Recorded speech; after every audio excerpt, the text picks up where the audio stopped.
And good morning. Like I promised, I try to fix this thing. You can see the, you can't see the holes, this and that I did, but small, very, very, very small holes I did. And I go through maybe 3 on each side of it with the um, safety wire over it and under it. I go with the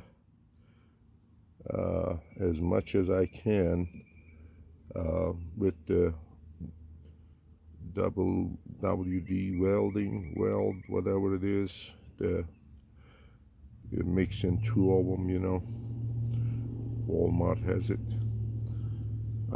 And as I can feel, as good as it can get. Now I will try to put